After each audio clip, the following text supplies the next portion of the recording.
Hey everybody, welcome to week 4, module 4, however you like to look at it. We're halfway through the course, which is awesome. A lot of activities going on the past few weeks and a lot of good information. You guys are doing a great job. On the screen itself, you can see the kind of the overview for module 4, if you will. We'll talk about the learning objectives, and again, this is also in your weekly announcement that I post.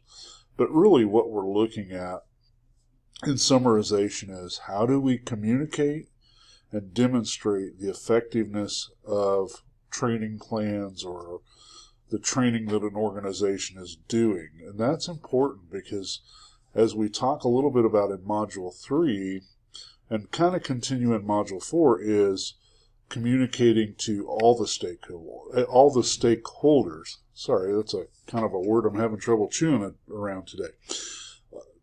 These can be internal, they can be external, or a combination of both, but we need to look at that. So you can read down into the module overview, and they've got some questions to consider as you think about your own organization or your own professional experience.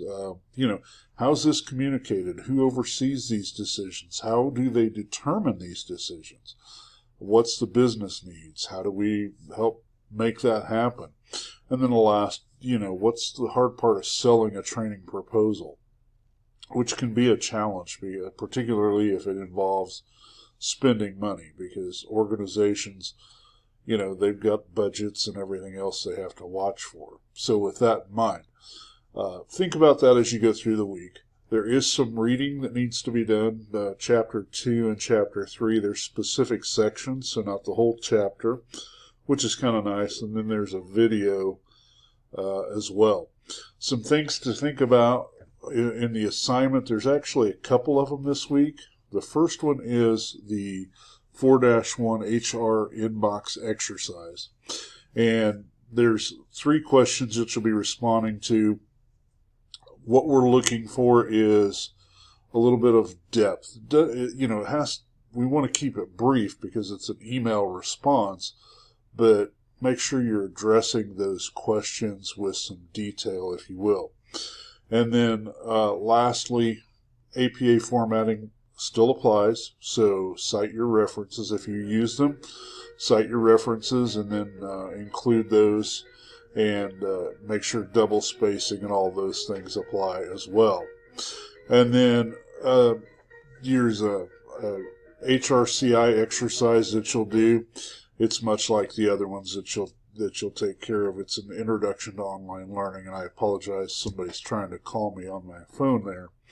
And then lastly, Project 1 is due, not this module or this week, but next week.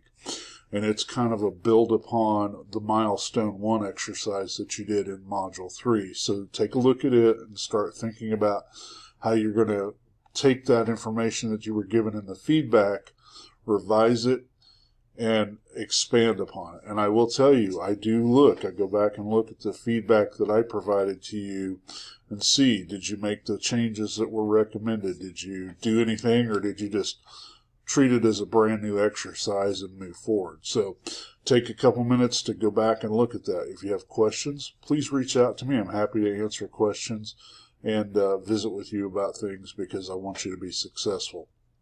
With that in mind, I'm going to stop the video. Hope everybody has a good week, and we will see you in the class.